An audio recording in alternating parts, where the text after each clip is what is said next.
Okey, insyaAllah dalam 2 minit lagi kita akan mula lah. Cukup lah 1, 2, 3, 4 orang untuk permulaan.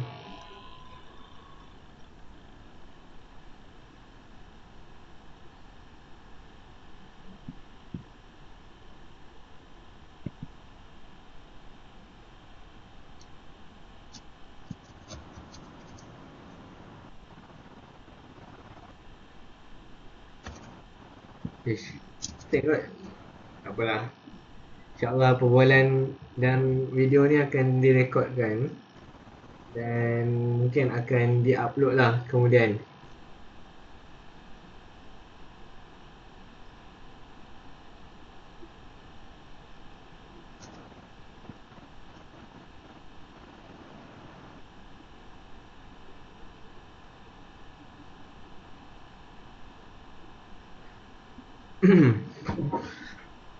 Okay, lagi seminit.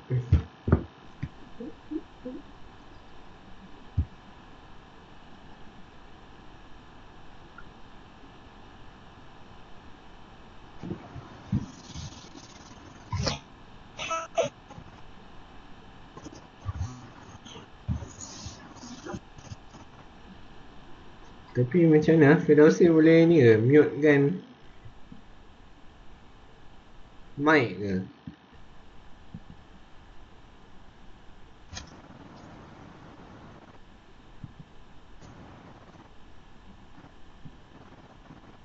Tak tahu, macam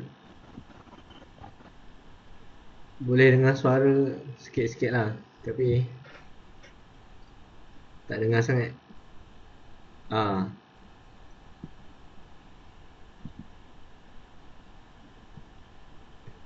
Tapi still tak nampak desktop lah.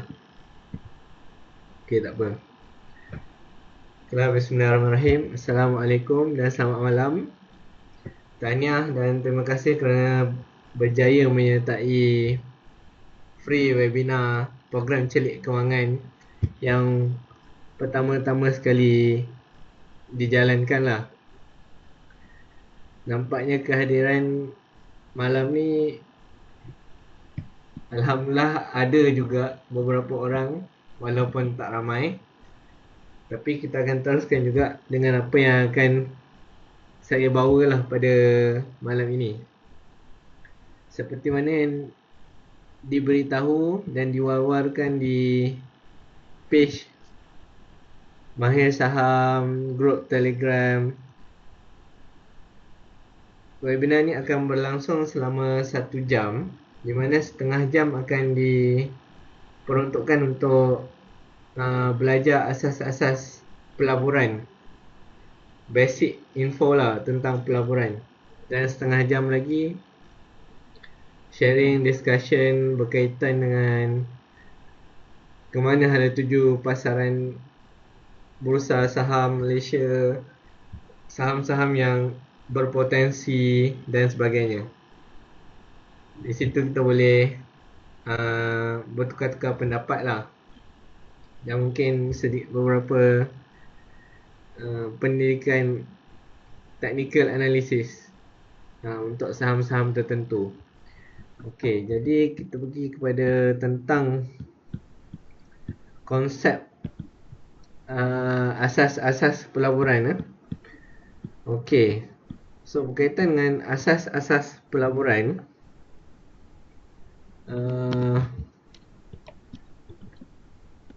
pelaburan rata-ratanya adalah untuk kita invest duit kita dengan harapan duit yang kita invest akan bekerja untuk kita dan memberikan pulangan pasif kepada kita, memberikan pulangan yang lebih banyak daripada duit yang kita guna untuk labur.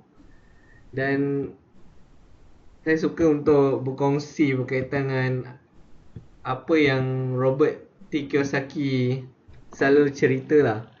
Mungkin ramai antara kita yang dah selalu membaca buku Robert Kiyosaki, Rich Dad Poor Dad. Itu antara buku dia yang terkenal lah, bestseller. So dia membahagikan manusia dan kelompok orang secara kewangan atau ekonomi adalah ada empat jenis, empat kelompok, iaitu empat kuadran. Mana satu adalah E, employer, S adalah self-employed, satu lagi adalah business, dan kuadran keempat adalah investor. Orang yang ada dekat sini adalah orang yang biasanya akan terperangkap dalam rat race, di mana chances untuk dia capai financial freedom adalah tipis. Di mana orang yang berada dalam kuadran yang sebelah sini, sama ada business owner ataupun investor, mereka inilah yang high chance untuk mencapai financial freedom. Kalau kita bekerja dengan government, dengan private sector, bekerja di bawah tunjuk ajar bos, supervisor, maka kita adalah employee. Maka kita bekerja makan gaji. Kalau kita adalah self-employed, adalah seperti kita yang bekerja sendiri. Mungkin kita kerja gunting rambut, mungkin kalau dia doktor, dia buka klinik dia sendiri, mungkin kalau dia peguam, dia buat guaman dia sendiri, mungkin kalau dia mekanik, dia ada bengkel dia sendiri. So itu adalah self-employed. Walaupun benda tu satu kemajuan daripada kuadran employee ni, self-employed ni still terperangkap dalam rat race sebab setiap orang akan ada limit masa, tenaga. Dia tak mampu bekerja, dia hanya ada 24 jam sehari. Dia hanya ada tenaga yang banyak tu je. Dia perlukan waktu untuk rehat, tidur, makan. Dia hanya ada duit banyak tu je. So kalau dia tak bekerja, dia tidak akan dapat duit. So berbanding dengan business, quadrant adalah orang yang memiliki sistem. So misal kata dia franchise owner, dia adalah CEO kepada franchise KFC contohnya. So kalau dia tidak bekerja, duit dia tetap masuk. So businessman adalah orang yang memiliki sistem yang biasanya diguna pakai oleh orang-orang yang berada dalam kuadran E dan S. Pekerja, pelayan KFC, waiter, itu adalah employee. Self-employed orang yang menempah dan satu unit franchise daripada business owner. Manakala investor adalah orang yang memiliki capital dan biasanya dia akan melabur dalam business system.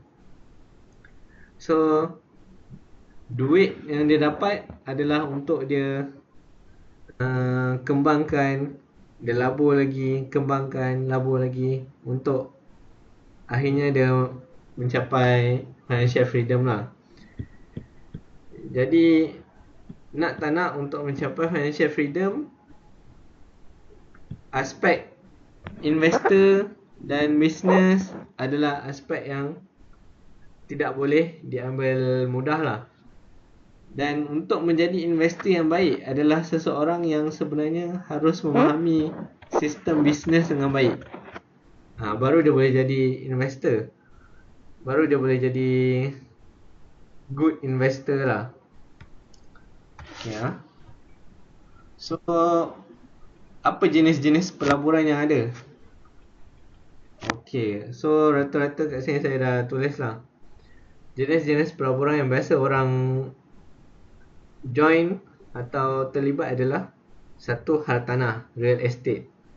Dua, pasaran saham, termasuk juga unit trust,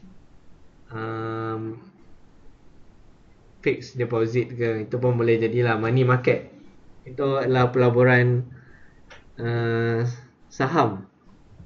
So komoditi macam emas, gandum, minyak, itu semua adalah pelaburan dari segi komoditi. Manakala bond kita jarang terdedah dengan bond, tapi benda ni biasanya lebih melibatkan large institution lah. Macam even negara, setiap negara pun akan memiliki bond diorang sendiri, yang mana negara-negara lain akan invest beli bond tu untuk dapat pulangan setiap tahun, atau diorang panggil annuity lah. Annuity.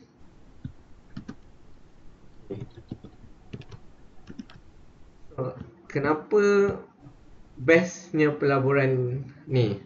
Sebab pelaburan adalah you target, you invest small money to get big money. Itu adalah matlamat pelaburan.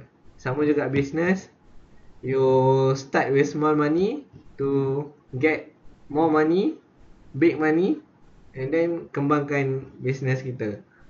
So antara benda yang boleh menyebabkan pelaburan tu berkembang adalah compound interest, compound effect lah. So macam kita tengok pelaburan-pelaburan yang ada, hartanah, saham, komoditi. Saya masukkan sekali ASB, tabung haji,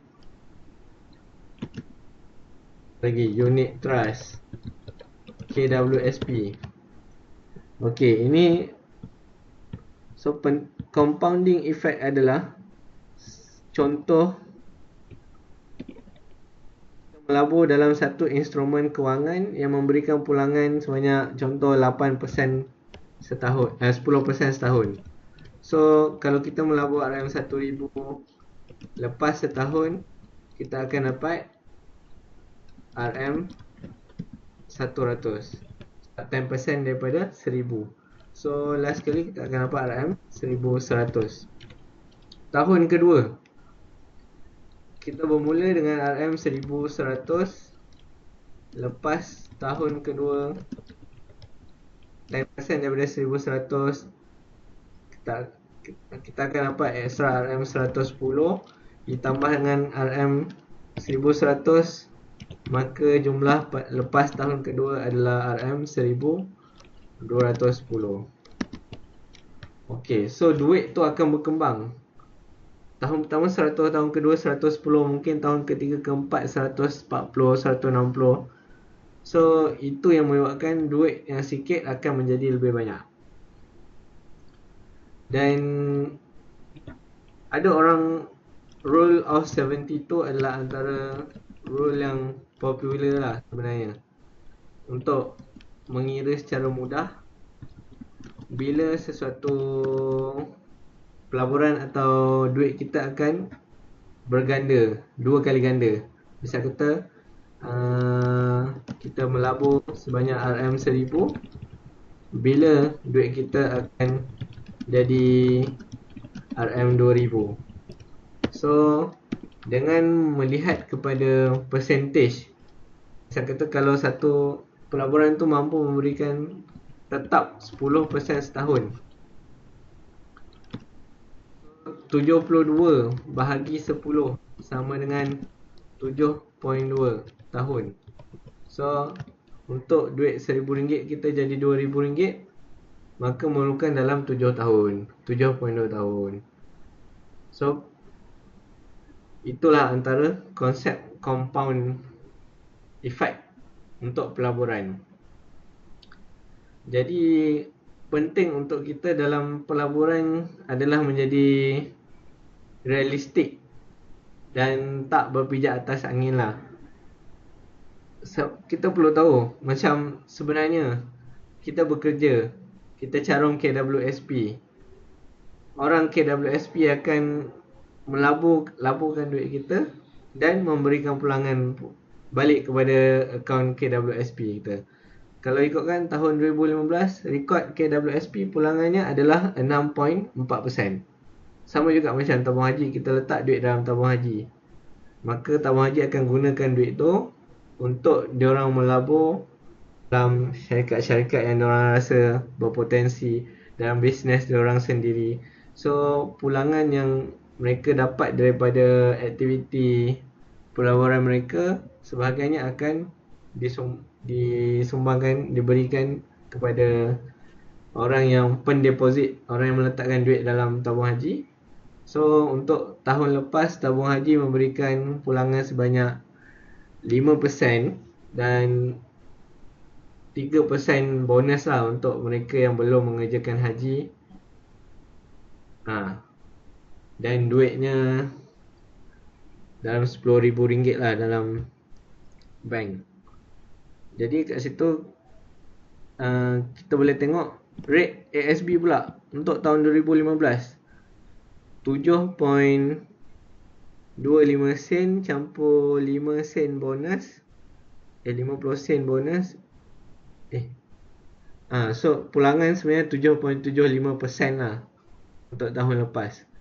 So kalau ASB 7.75%, tabung haji 8%, KWSP 6.4%, dengan jaminan duit kita biasanya memang tak akan bankrupt lah. So ini pun dah kira cukup tinggi.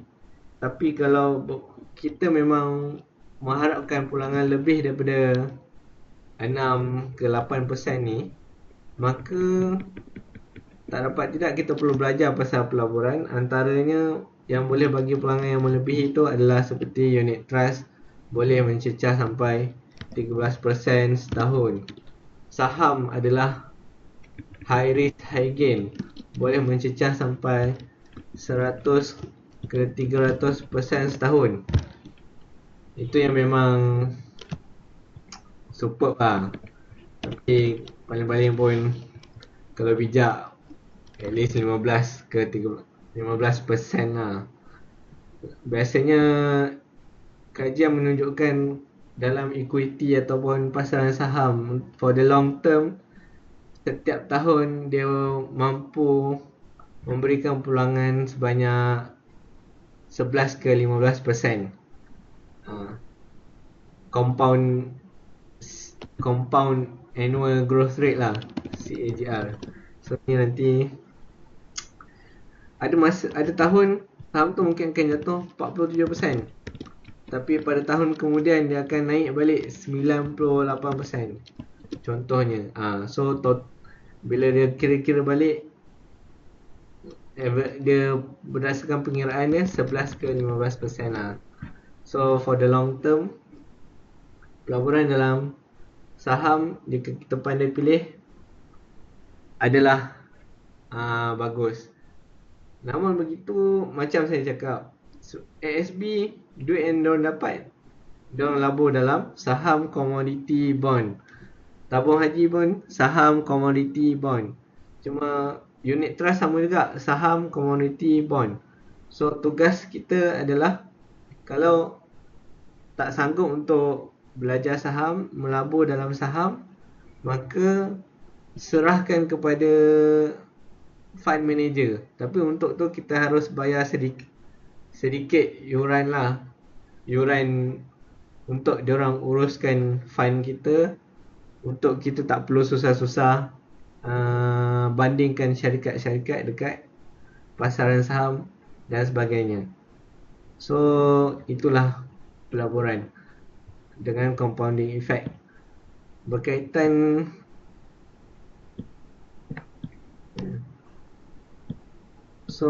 dengan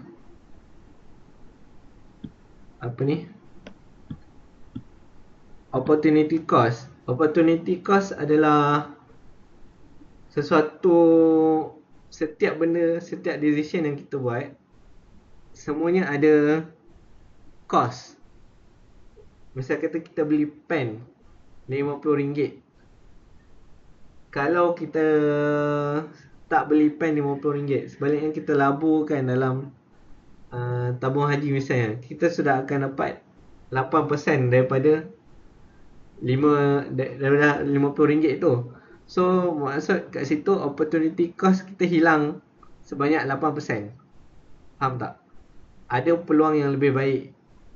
So macam kalau kita melabur dan kita letak duit dalam KWSP 6.4%. Macam mana kalau duit yang tu kita tak letak dalam KWSP, kita letak kat dalam ASB 7.75%. So ada perbezaan 7.75 tolak 6.4.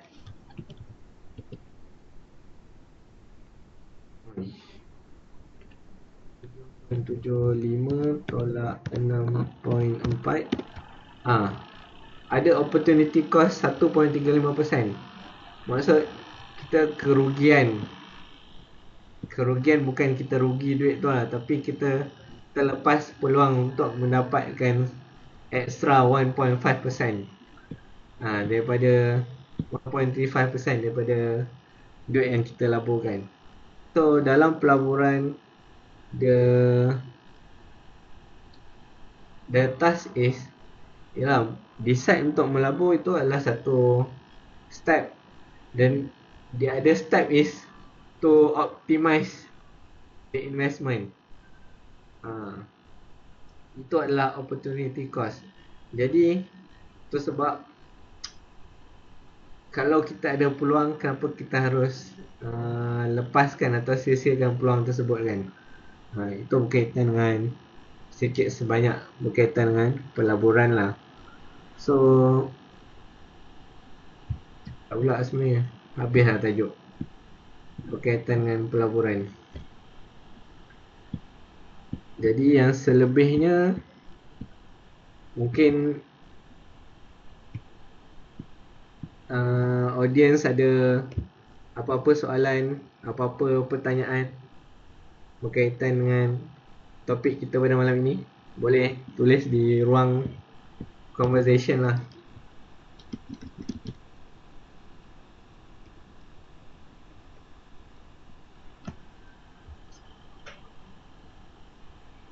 Saya tak bagi on mic lah, sebab nanti kalau 6 orang, 3 orang pun kalau semua nak bercakap ada background noise lagi, itu akan mengganggu lah proses webinar kita pada malam ini.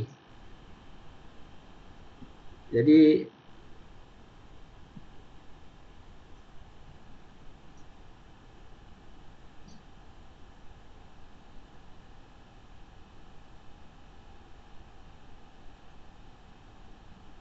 session pasal bond, tanya pasal bond lah. Okey, apa yang nak tahu pasal bond?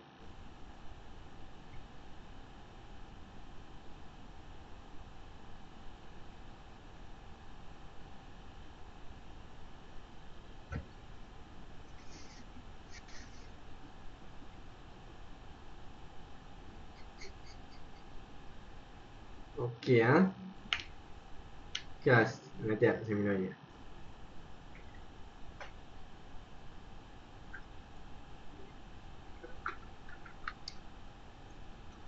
Okey, apa itu bond? Bond ni adalah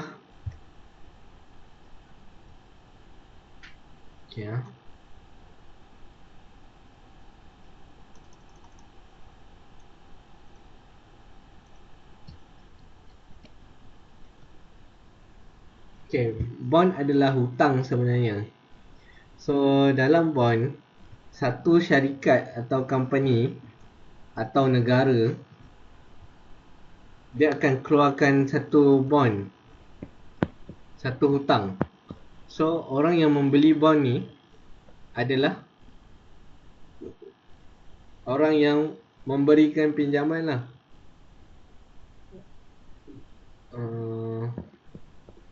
Memberi pinjam. So orang yang beli bond ni seolah-olah macam dia bagi hutang dekat company ataupun negara yang keluarkan bond ni. So sebagai as a return, negara atau company ni seharusnya membayar interest kepada orang yang membeli bond ataupun pemberi pinjam ni. So interest tu dipanggil annuity lah. Annuity, A-N-N-U-I-T-Y lah dalam bahasa Inggeris. So macam dia bond ni dia akan tetapkan jangka hayat dia berapa, 5 year bond ke 10 year bond ke. So orang yang membeli tu Dia dia membeli dengan bersetuju yang sepanjang 5 tahun, setiap tahun dia akan dibayar interest ataupun annuity, dan selepas habis 5 tahun duit yang dia pinjamkan tu akan dikembalikan sepenuhnya lah. So itulah bond. Bond ni sebabkan dia biasanya biasanya interest dia tu macam fix lah. Dia annuity dia dah tetapkan berapa banyak akan dapat setiap tahun biasanya. So jadi kalau berlaku perubahan pada interest rate dekat pasaran ekonomi semasa, dia akan efek juga harga bond tu. Sebab kalau pada awalnya orang tu beli dengan perkiraan dia setiap interest setahun yang dia dapat dalam 5%.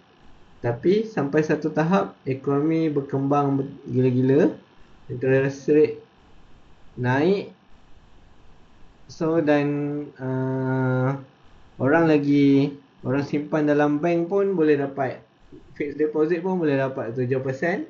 So orang yang beli bond ni rugilah. So biasanya dia akan nak jual balik kepada pasaran bond market. Dia akan jual dengan harga yang rendah lah. Biasanya around rate interest rate fixed deposit ke macam tu lah.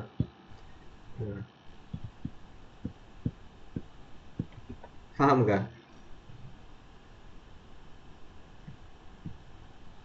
Akan ada penerangan tak untuk certain range modal, which investment yang paling sesuai?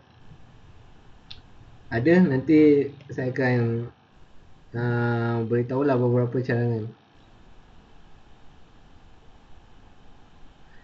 Okey lah, sementara Firdaus baca balik pasal certain range modal. Okey, biasanya pelaburan ni adalah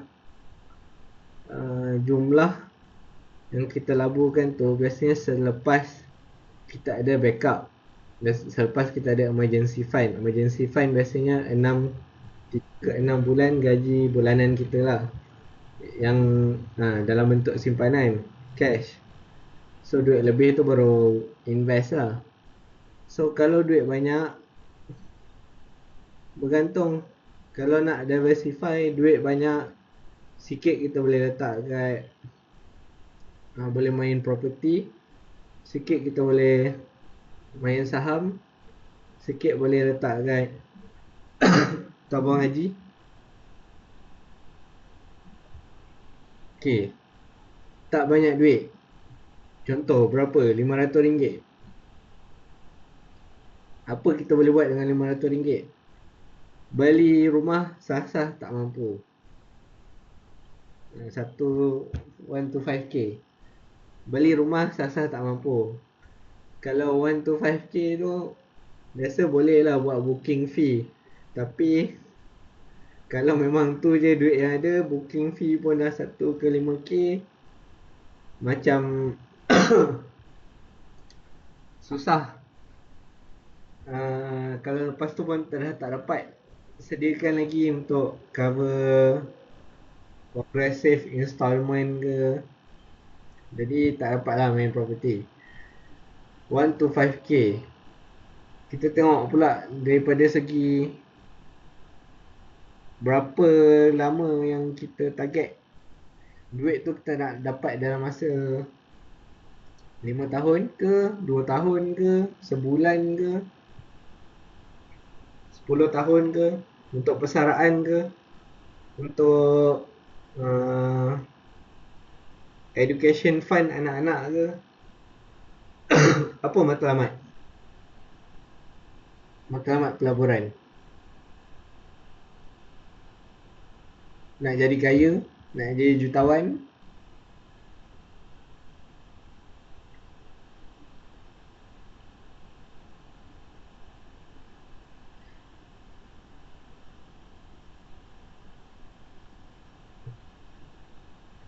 Okay lah.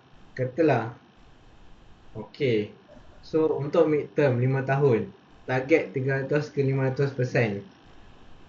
Umur muda. So risk boleh take banyak lebih sikit. So biasa yang boleh bagi pulangan macam tu biasa saham. Unit trust pun tak dapat reach 300% dalam masa 5 tahun. Unit trust ada yang contoh 10 tahun pun yang paling gempak pun 250%, 270% dengan kadar annual return sebanyak 12 ke 13%. So saham is the best choice lah. Tapi high risk, high gain lah. Kena belajar lah pasal saham. Buka akaun CDS. Belajar pasal company. Belajar pasal fundamental analysis, technical analysis. Tapi even modal 1 ke 5K pun biasanya harga-harga untuk pergi ke kelas-kelas saham. Ada satu kelas ajar sikit dengan software 5,000. Ada kelas sehari dah 200 300 ke 500 sehari. Tu pun dah burn banyak dah. So macam, tapi jangan risau. Benda tu boleh adalah orang, tapi kena kerja ekstra lebih sikit lah untuk kaji. Tapi kalau kurang ilmu, duit memang mudah burn lah dalam pasaran saham.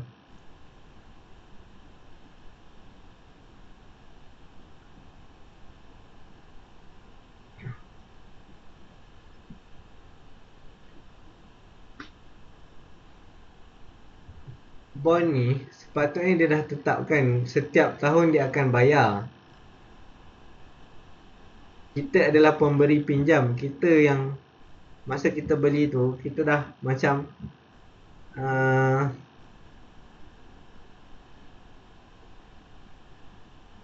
check setiap tahun kita akan dapat something. So bond ni sepatutnya macam fixed deposit lah. Menghampiri sifat dia menghampiri fixed deposit.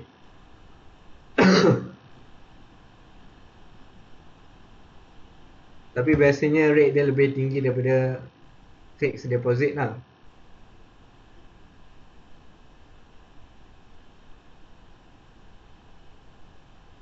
Khairul Amin dah ada akaun CDS ke belum?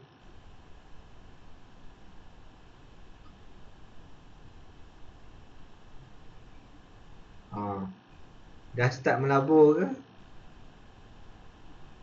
Ish. Baru buat akaun apa tu?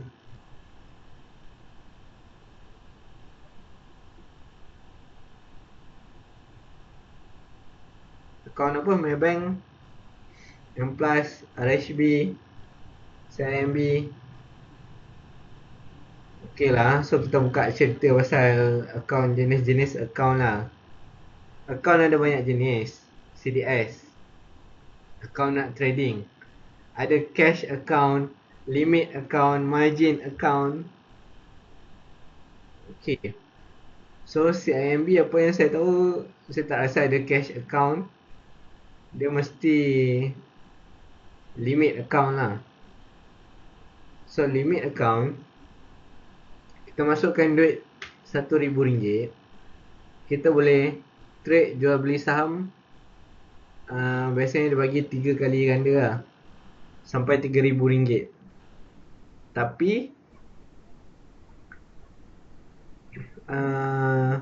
by T3, T4, hari ketiga, hari keempat kita dah beli saham tu, kita mesti kena bayar top up balik lah duit tu.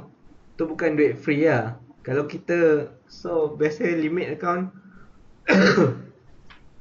orang nak main kontra. Kontra biasanya dalam masa hari ketiga, hari keempat tu dia dah jual balik lah dengan harapan dia. Alamak. Ya.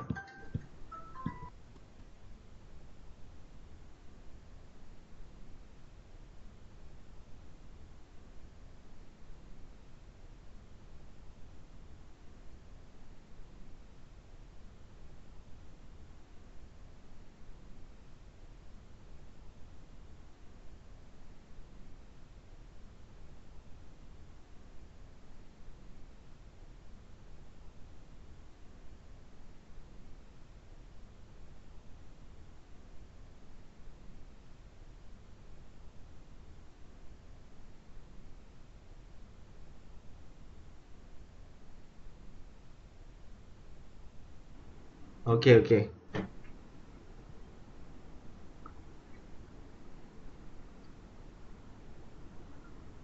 Uh, so macam tadi lah. Okey. Fixed deposit ni macam KWSP. Tak, fixed deposit, kita letak duit kita dalam tu. Bukan dia tolak duit kita tiap-tiap bulan. Kita letak tu, maksud bagi syarat tak boleh santur 3 bulan ke 6 bulan ke. So lepas tu dia akan bagi rate, dia pulangkan duit kita dengan amount 3 ke 5%, macam tu lah. Kalau kita keluarkan awal, besar kemungkinan kita tak dapat 3 ke 5% tu. Sepatutnya duit kita takkan kurang lah fixed deposit.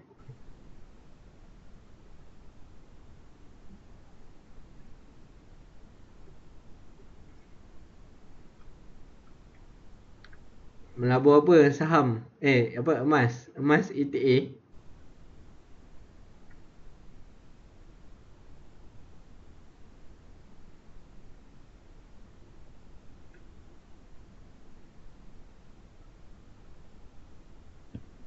Tu yang kata sebelum ni ada melabur emas.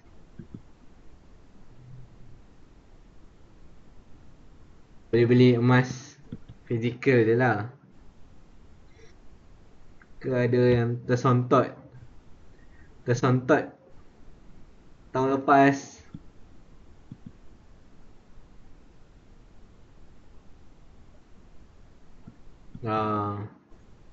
Okey je emas fizikal.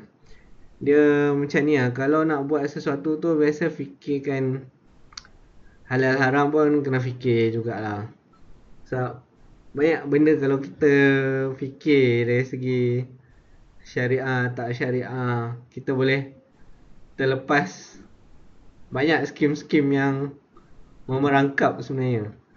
Ada skim yang bagi pulangan tetap. Kita labur duit kita bagi pulangan tetap setiap bulan, setiap tahun. Itu sah-sah lah riba. Mana ada benda bagi pulangan tetap. Lepas tu lagi satu macam emas pun ada syarat-syarat dia. Kena beli emas fizikal, kena ada emas tu masa kita beli.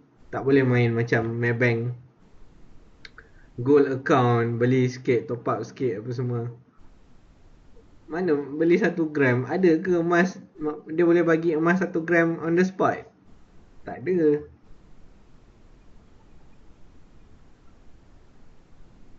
Lepas tu macam benda-benda lain, nama Islamic ni, Mekah Islamic Hotel lah, hibah bulanan lah. Ini semua bahaya. Saham antara benda yang dikawal oleh bank negara, ada Syariah Advisory Council. So ada keluarkan dua kali setahun untuk list company yang patuh syariah. Boleh google company apa yang patuh syariah. Misal kata Inari, syariah ke tak? Ada Inari Ameritron, syariah compliance. Penta, Notion, Sarawak Plantation, DG. So Macam tu lah. So macam ni saya tunjukkan. Kita nak apa? High risk untuk duit dapat 300 ke 500%. Jadi kena pilih yang high risk punya. Ni lah macam contoh high risk shares or managed funds, melabur dalam saham, share trading, commodity, future. Future ni pun susah nak cakap. Kadang orang bila senang buat duit dah tak kisahlah sebenarnya halal haram. Akan cari reason, macam-macam alasan untuk menghalalkan benda yang kita buat. Jadi tadi apa tadi? Macam limit account tu, set MB lah.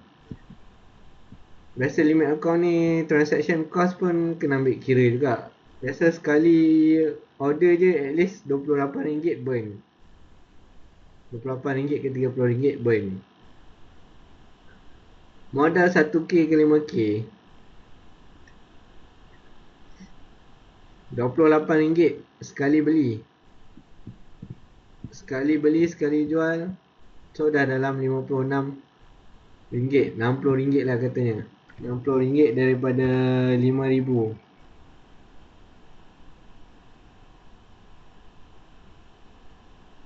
Okay, RM60 per RM5,000 kali 100.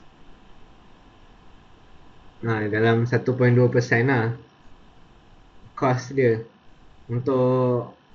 Tapi kalau sekali beli saham, satu counter saham RM5,000, dibuatnya saham tu jatuh 7% ke 10%, 15%, dah hilang banyak lah. So macam saya suggest dalam, adalah teknik-teknik dia. Saya sekarang percaya macam tak apa pun melabur sikit. Orang selalu kata nak rendahkan cost transaction, so kena invest more than 8k. Tapi apa salahnya kalau cost jual beli 5%, tapi saham tu boleh pergi sampai 15 to 20%, still untung. So kalau cost misal katalah M plus lah, murah, sekali beli at least RM8, campur stamp duty, clearing fees dalam RM9 ke RM10 lah. Jual beli RM20. So jual beli dah RM20. So kalau kita beli saham tu RM400, RM20 daripada RM400 sebenarnya sama dengan 5%.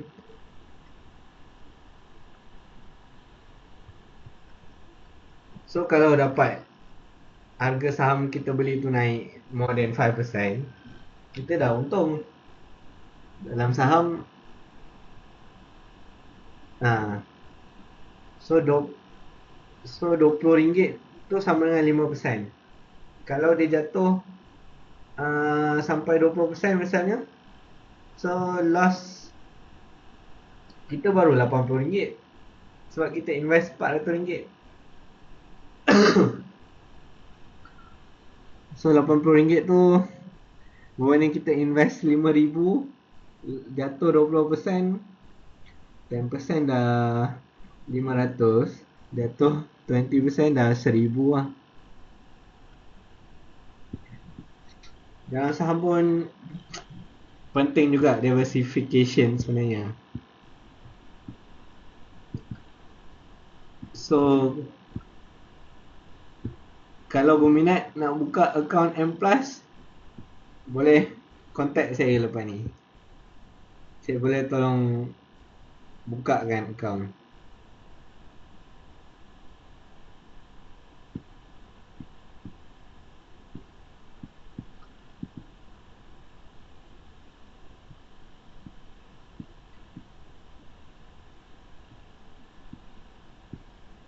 Account Amplas tu apa?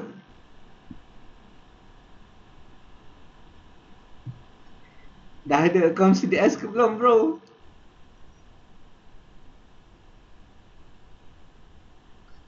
Oh, okay. So lepas ni boleh PM ataupun Telegram lah ha. Kita boleh proceed nak bermula dalam saham. First start memang buka account CDS.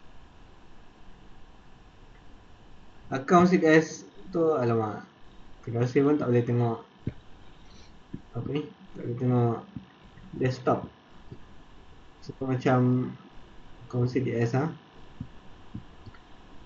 Bila ada account CDS, kita boleh buat urus niaga online lah. So misal kata M Plus online.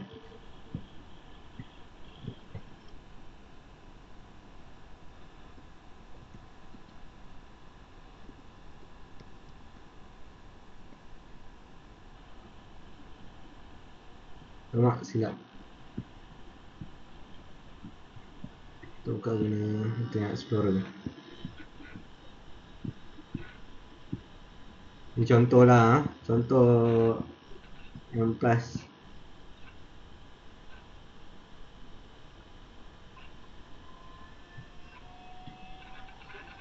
So ni contoh platform M Plus, Melaka Securities dengan Maybank. Dua-dua yang uruskan tu company Excel Force lah. Excel Force. So dia orang punya ni lebih kurang sama lah.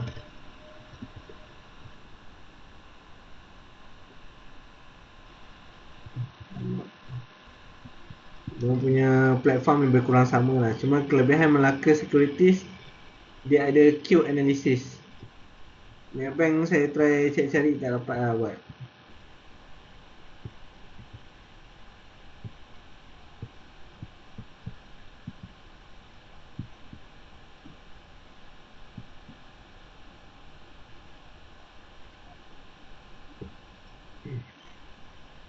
So macam contohnya Q analysis. Macam ni. Untuk intraday smart lah benda ni, function ni. Boleh tahu momentum. Kalau Maybank tu tak ada lah, saya tak jumpa lah function Q analysis ni. Saya MB pun saya ada kak. Tapi saya tak trade jual beli sebab cost lah. Transaction cost dia mahal. CDS account ni short form untuk Central Depository System. Account atas nama account yang perlu untuk kita labur beli counter-counter company-company dekat bursa saham lah. Kita boleh beli Digi, Telekom, Tenaga Malaysia, antara syarikat-syarikat yang ada dekat Malaysia lah. M Plus memang ada limit account. Itu kena tanya dealer organizer lah. Tapi limit account dia, so transaction pun saya lagi galakkan orang pakai cash lah, cash account. M Plus punya rate cash account dia macam Maybank tak? Antara itu murah, RM8 lah minimum. RM8. Kalau nak detail boleh buka ke link ni, nanti saya bagi dalam conversation.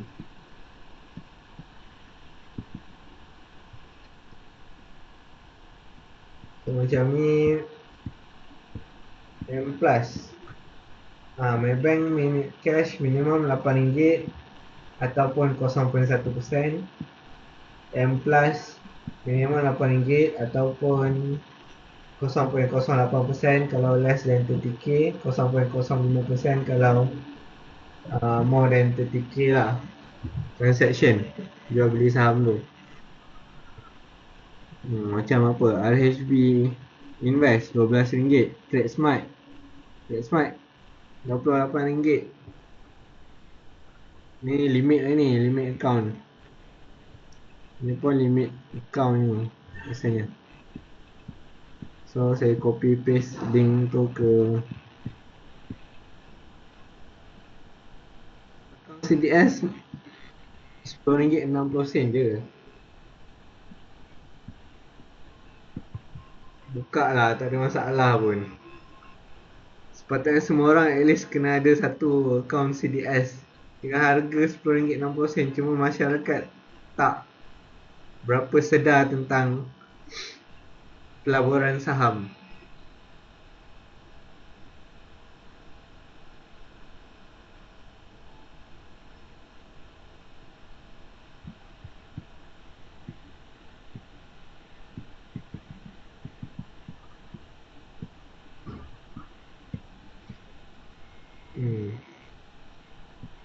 So yang lain ada apa-apa soalan?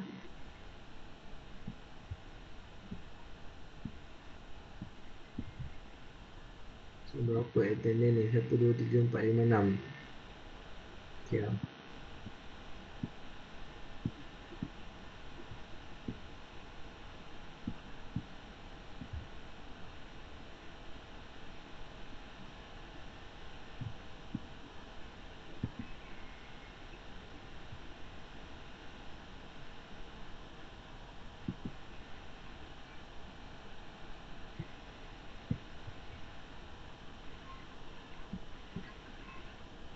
Dekat pasaran saham, dia orang ada indeks dia biasanya. Tapi untuk oil and gas tak ada indeks yang spesifik lah. Dalam indeks tu ada company lah according to sini index listing.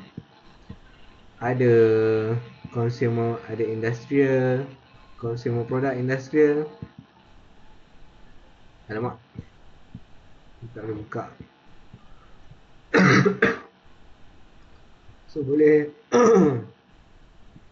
contohlah yang macam pasal oil and gas tu kena tengok lebih dalam lagi lah. Tengok, baca sikit lah pasal. Boleh buka KLSE, free lah KLSE. KLSE screener.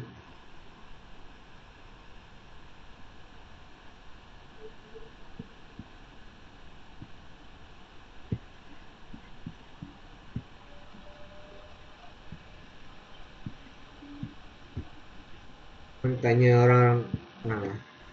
So KLSE screener contohnya.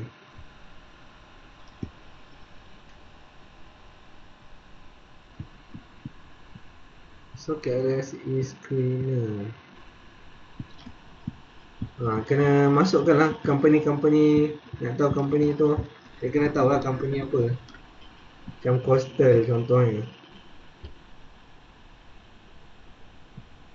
Dekat bahagian summary, oil and gas, commodities.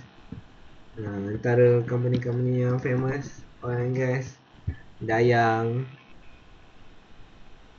Lagi apa ni, oil and gas, SK Petroleum.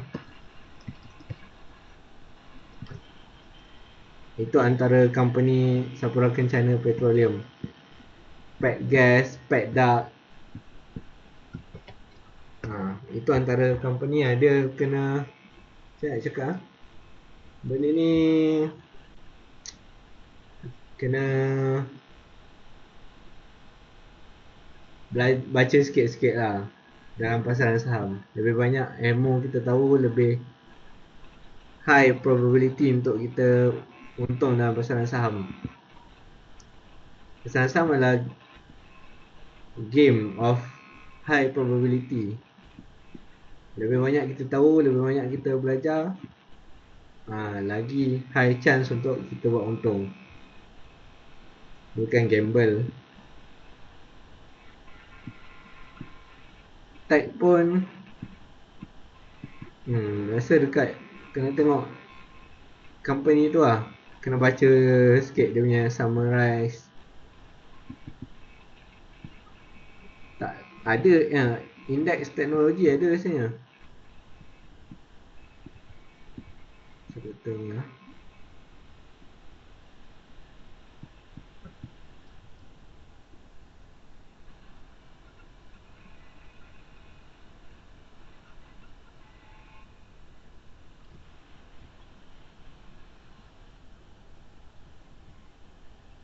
Nah, Bursa Malaysia Teknologi.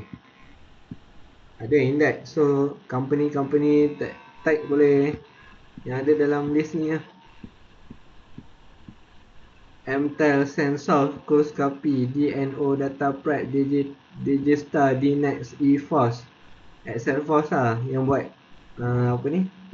Maybank dengan Melaka Securities.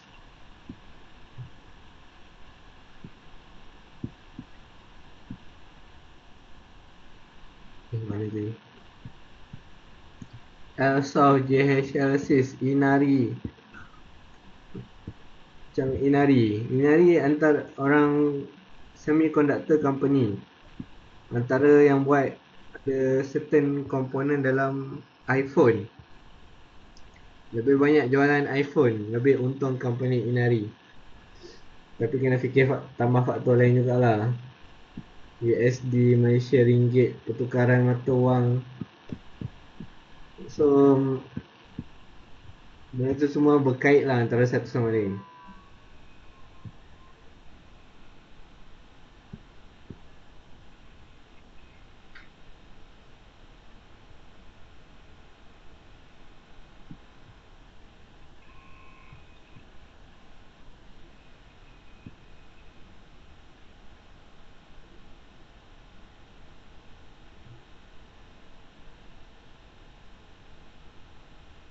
Pasaran saham pasaran saham mana-mana pun memang high risk tapi high gain lah. Main forex saya berpegang haram lah main forex sebab tapi yang dibolehkan adalah foreign exchange, tukar mata wang. RM1 tukar berapa ringgit, tukar dekat apa juru jual wang tu. Tapi untuk beli mata wang dengan harapan benda tu akan meningkat nilai dia pada masa akan datang, benda tu adalah satu speculation lah. Itu berdasarkan apa yang banyak dibincangkan, diberitahu oleh Ustaz Zahrudin, antara tokoh yang saya kira berilmu, berpengalaman dalam bidang kewangan lah.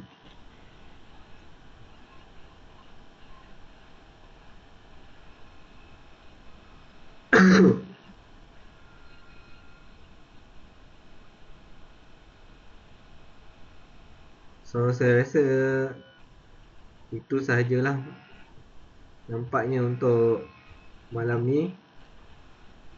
InsyaAllah kita akan bertemu di lain masa pula. Program Celik Kewangan 2. Jadi kalau yang masih belum like page, mungkin kat situ saya akan umumkan ataupun saya update post-post berkaitan dengan pelaburan. Bolehlah berbuat demikian dengan type je kat situ mahirsaham.com. Dia akan bawa terus ke page Facebook mahirsaham.com. Facebook Mahirsaham lah. So dekat situ saya akan share lah beberapa benda berkaitan kewangan, pengurusan kewangan, pelaburan, unit trust yang sesuai dan sebagainya. Nak buka akaun CDS pun saya dalam proses untuk jadi advisor lah, bawah M+, Bangsa Maju. So nak buka akaun boleh, tak perlu segan-segan, boleh buka dengan saya. Dan saya juga unit trust consultant di bawah Phillip Capital, di mana Phillip Capital boleh pasarkan, boleh promote macam-macam jenis fund manager ataupun trust fund lah. Sebab sekarang ejen public mutual hanya boleh promote public mutual punya unit trust saja. CWA pun hanya boleh promote CWA punya unit trust je. Tapi saya boleh promote mana-mana fund yang kita nak daripada, kalau nak bond ada Amanah AMB, ada bond, saya tak ingat lah yang lain. Yang lain tu yang antara yang top is Spring Investment, Dana Al-Ilham, Kenanga Syariah Growth, PNB Syariah Growth, PNB Syariah Agresif. So jika berminat boleh contact saya lah selepas ni. Okay, itu saja. Assalamualaikum warahmatullahi. Sekian, terima kasih.